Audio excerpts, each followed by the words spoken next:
In the vast, sun-scorched desert, where dunes rolled like golden waves, lived a wise old camel named Omar. He was known throughout the land not for his strength, but for his sharp mind.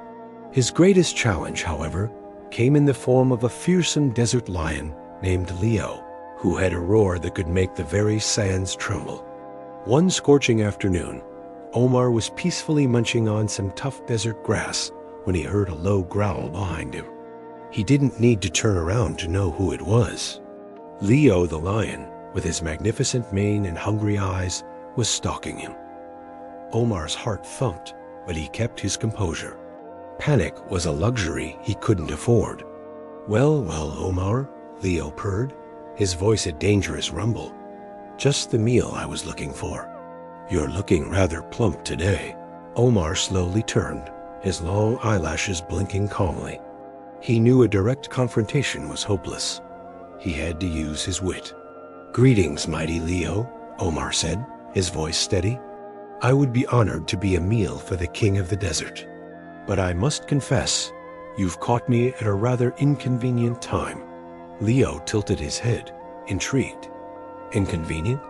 What could be more important than feeding your king? A treasure, your majesty, Omar said, his eyes wide with feigned excitement. A treasure so magnificent it's said to have been hidden by the ancient jinn themselves. I was just on my way to claim it. The lion's ears perked up. Greed glittered in his eyes, momentarily eclipsing his hunger. A treasure, you say? What kind of treasure?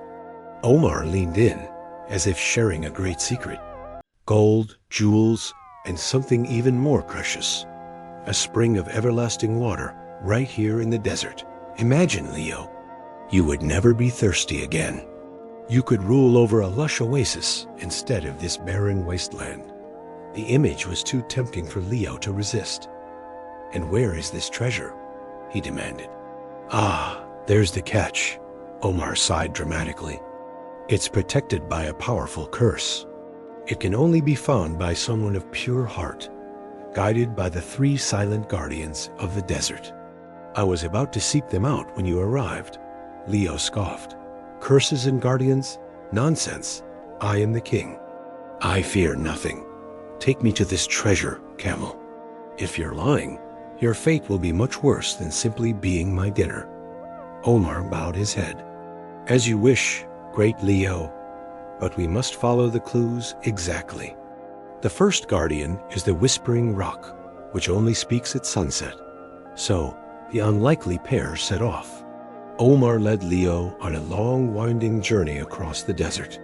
The sun began to dip towards the horizon, painting the sky in shades of orange and purple. They arrived at a massive, strangely shaped rock formation, just as the last rays of light faded. A gentle breeze whistled through the canyons. Listen, Omar whispered. The Whispering Rock is speaking. Leo strained his ears, hearing only the wind. I hear nothing but the wind, you fool, he growled, losing patience. No, it's a riddle, Omar insisted. It says, follow the path where the moon casts no shadow. Think, your majesty, where does the moon cast no shadow? Leo paced back and forth, his tail twitching in frustration. He was a creature of brawn, not brain. I don't have time for riddles. Just tell me. It must be the shadowless canyon, Omar declared. A narrow gorge where the moonlight can't reach the bottom. That's where we'll find the second guardian. Though annoyed, Leo was still hooked by the promise of treasure. He followed Omar through the night.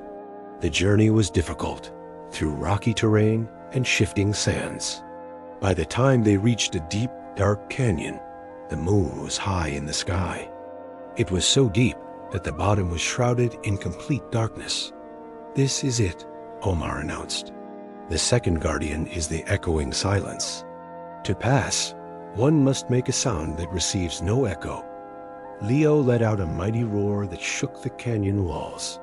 It echoed back and forth, growing louder and more chaotic. He tried a soft growl, a snarl, a yelp. Every sound bounced back at him. He was becoming furious. "This is impossible." He roared, and the roar echoed back, mocking him. Omar waited, a picture of patience. "Perhaps the riddle is not about the sound you make, but the silence you create," he suggested softly. "Perhaps we must wait until the silence is absolute." Exhausted and confused, Leo had no choice but to agree. He slumped to the ground, and for the first time, he was truly quiet. They waited. The minutes stretched into an hour. The desert night was profoundly silent, a stillness broken only by their breathing. As dawn approached, a single tiny luminous flower, a desert moon petal, began to bloom in a crack in the rock. It glowed with a soft, ethereal light. "Behold!" Omar exclaimed. "The echoing silence has rewarded our patience. This is the sign." The flower points the way to the final guardian. Leo was too tired to argue. He was thirsty, hungry, and his mind was reeling from the riddles. He just wanted the treasure. The flower was pointing east, towards the rising sun. "The final guardian," Omar explained, "is the mirage of truth. It appears only at the peak of noon, in the hottest part of the desert, and it shows you what you truly desire." They walked for hours under the relentless sun. The heat was immense. Leo was panting heavily, his tongue hanging out. Omar, with his natural ability to withstand the heat and conserve water, was faring much better. Finally, they reached a vast, flat salt pan that shimmered in the heat. In the distance, a shimmering image appeared. It looked like a lush oasis, with palm trees, a sparkling lake, and herds of plump, juicy gazelles. The treasure! Leo gasped, his eyes wide. He forgot all about Omar, all about the riddles. He saw only water and food. With a roar of triumph, he charged towards the mirage. Omar watched him go. He knew the lion was chasing an illusion, a trick of the heat and light. Leo ran and ran, but the oasis seemed to get no closer. He was chasing a phantom.